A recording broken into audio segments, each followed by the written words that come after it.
Hit Radio, l'essentiel de l'actualité.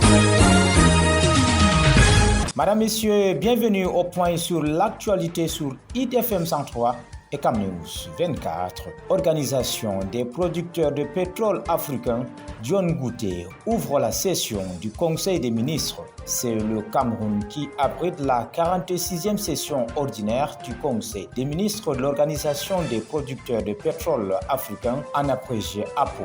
Le Premier ministre du Cameroun, chef du gouvernement, Joseph John Gouté, a présidé vendredi 1er novembre 2024 la cérémonie d'ouverture de la 46e session du Conseil des ministres de l'Organisation des producteurs de pétrole africains. Regroupant les délégués de 18 pays, la 46e session ordinaire du Conseil des ministres de l'Organisation des producteurs de pétrole africains a planché sur plusieurs questions d'importance. Parmi les sujets les plus attendus de cette 46e session ordinaire du Conseil des ministres de l'Organisation des producteurs de pétrole africains, il figurait l'opérationnalisation de la Banque africaine de l'énergie en gestion depuis 2022. Il s'agit d'une banque qui permettra de financer les projets de développement pétrolier et gazier des pays membres en vue de promouvoir la croissance économique. D'après l'Organisation des producteurs de pétrole africains, le continent africain regorge de plus de 125 milliards de barils de réserves prouvées de pétrole brut et plus de 600 000 milliards de pieds cubes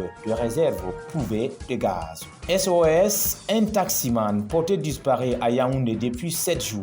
C'est un cri d'alerte. Une famille est à la recherche d'un chauffeur taxi porté disparu depuis lundi dernier. Cette famille vient d'ailleurs de lancer un SOS pour le besoin de la cause. Le nommé Numbiap Dialé Edwin, taximan résident au quartier Eban, est sorti de la maison depuis lundi 28 octobre et n'est jamais revenu. Ses numéros de téléphone ne passent pas et la famille est inquiète. La plaque d'immatriculation du dit taxi est CE 321NI. La famille prie toute personne l'ayant aperçu de bien vouloir l'en informer, peut-on-lire dans une communication. Notons que cette alerte arrive dans un contexte où les chauffeurs de taxi vivent un véritable calvaire dans la capitale politique camerounaise. 20 chauffeurs de taxi ont été tués en moins de 2 mois dans la région du Centre, une situation aggravée par le transport clandestin. C'est pour mettre fin au phénomène que le groupement des transporteurs terrestres du Cameroun, en abrégé GTTC, a tenu une réunion de crise en depuis le mois d'octobre à Yaoundé. L'objectif étant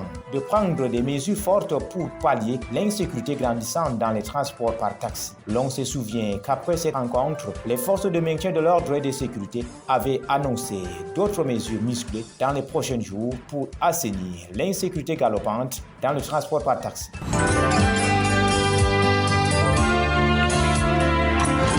L'actualité internationale. Actualité, au-delà des frontières camerounaises, riposte contre Boko Haram, l'armée tchadienne accusée d'avoir tué des pêcheurs de Borno. Après la mort des soldats tchadiens tués dans une attaque de la secte islamiste Boko Haram, le président tchadien, le général Mohamed Idriss Déby, a lancé une contre-offensive pour retrouver les auteurs des 10 attaques. Alors que cette opération est en cours, l'armée tchadienne est accusée d'avoir tué des pêcheurs de Borno en territoire nigérian. Mais ces informations ont été démenties par le porte-parole du gouvernement tchadien à travers la sortie du ministre des Affaires étrangères, Abderrahmane Koulamala. Le Niger conteste la décision du groupe français Orano de suspendre la production d'uranium. Le gouvernement nigérian a officiellement contesté la décision du groupe français Orano de suspendre la production d'uranium sur le site d'Aleri. Annoncée la semaine dernière, cette décision a été qualifiée de unilatérale par la Société du patrimoine des mines du Niger, en abrégé Sopamine,